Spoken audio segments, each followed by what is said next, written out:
então, afinal, né? No que as vogais podem me ajudar a escrever melhor os meus versos? Simplesmente pelo fato de que vamos trabalhar as métricas. E trabalhar as métricas sem conhecer um pouco sobre as propriedades das vogais e das consoantes vai ser uma atividade bem pesarosa e bem penosa. Por quê?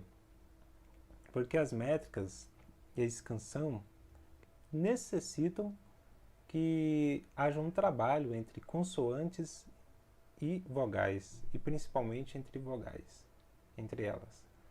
Porque as vogais, como elas são uma expressão única de cada uma na fonética, elas são diferentes do quando são escritas. Quando falamos, elas são diferentes de quando está escrito. Então, por esse motivo, é que vamos estudar as vogais. E o que é a métrica de um verso? Bom, a métrica é simplesmente a medida do verso. Mas não é simplesmente no seu tamanho, no comprimento, mas mais voltado ainda em uma maneira mais inteligente, uma maneira mais coerente de se trabalhar com essas sonoridades.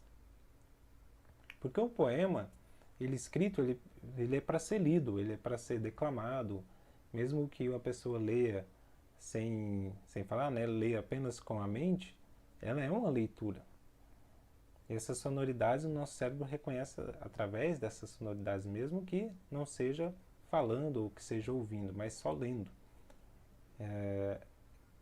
Então esse trabalho, ele gera toda uma diferença no seu poema e vai te permitir fazer com que esse trabalho com essas sonoridades deixe o seu poema mais leve, mais fluido, mais musical, mais bonito. Então, é simplesmente a medida do verso, tá bom? E um dos aspectos que vamos trabalhar é a musicalidade. A musicalidade, que é o ritmo,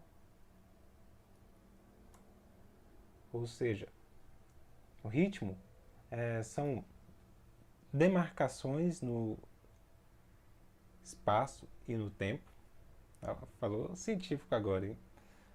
São demarcações no tempo de leitura, no tempo de fala, de expressão de cada verso. E também no estrofe como um todo. Ou seja, há uma composição rítmica nos seus versos, que é uma parte da composição rítmica da estrofe, e que é parte da composição rítmica de todo o poema. Então, o ritmo são demarcações em espaços de tempo similares. E essas demarcações elas permitem que a leitura e a pronúncia das palavras em todo o verso elas sejam dinâmicas, elas sejam similares, mas ao mesmo tempo elas vão ter uma continuidade semelhante entre elas. Então o ritmo ele pode ser demarcado por espaço-tempo parecido, por exemplo, 1, 2, 3, 4. Deu para compreender? E esses números geralmente recebem o nome de compasso. Então, 1, 2, 3, 4. Se for mais rápido, 1, 2, 3, 4. Essa é uma propriedade musical. Então, mesmo que seu poema não seja cantado, não vai virar uma música, ele tem uma propriedade de musicalidade, tá bom? Por isso que é tão importante esse trabalho do ritmo e também um trabalho com a melodia. A melodia, ela é, digamos assim, uma característica emocional do seu poema. Trabalhar com a melodia no seu poema é você trabalhar as emoções nele. O que ele está expressando? Quem tem o contato com o seu poema vai sentir o quê? Vai perceber o quê? Simplesmente isso. Mas como é que eu vou trabalhar o meu emocional, a emoção do poema, através das palavras, como é que eu vou fazer isso? Simples.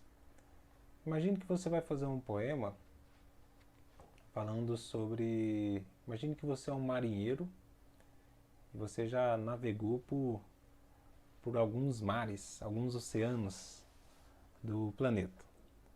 E em alto mar acontecem muitas tempestades e há ondas muito fortes. São períodos assim que os navegantes passam de tremendo cuidado, assim, porque as ondas em alto mar são muito altas.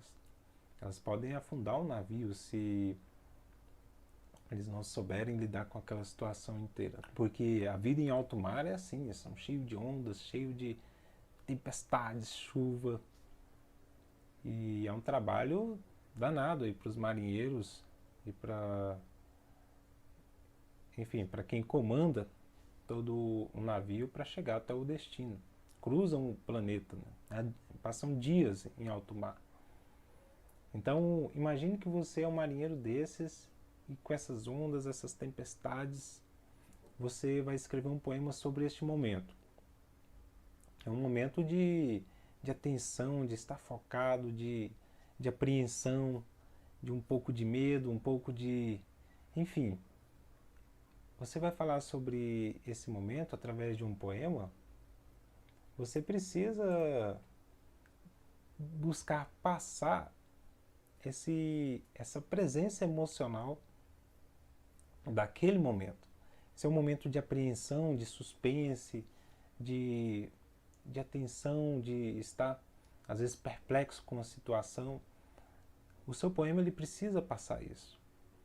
Precisa, para quem tem um contato com ele precisa sentir isso dentro dele. Então você vai ter que trabalhar as palavras de uma maneira em que elas reflitam essas emoções.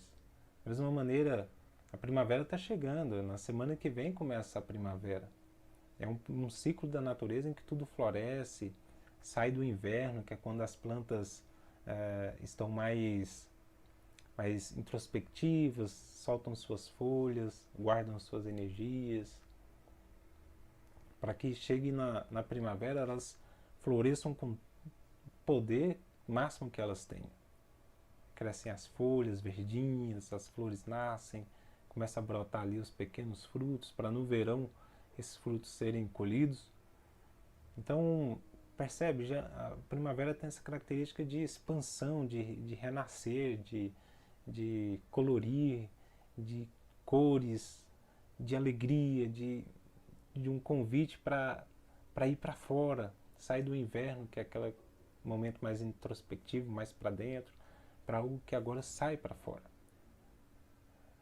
Então, se for falar um poema sobre primavera, tem que ter essa característica da primavera, tem que fazer sentir a primavera, tem que fazer com que a primavera ela esteja perceptível ali no poema.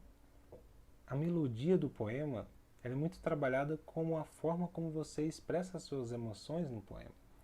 Esse balançar, assim como uma dança, a dança ela também tem a melodia. Começa com o ritmo, que é quando a gente fica batendo o pezinho, né, acompanhando o ritmo da música. Mas aí depois começa a ter um gingado, um molejo. Essa é a melodia na dança. Então no poema a melodia é esse aspecto emocional, que dá movimento, que traz o significado, que trabalha a leitura, mas também tem esse aspecto abstrato do poema, que faz emergir numa presença emocional. Isso é trabalhar a melodia. O ritmo é algo mais concreto, mais palpável no poema, né? É mais demarcado. E vamos ver como nas sílabas poéticas tem essa marcação rítmica.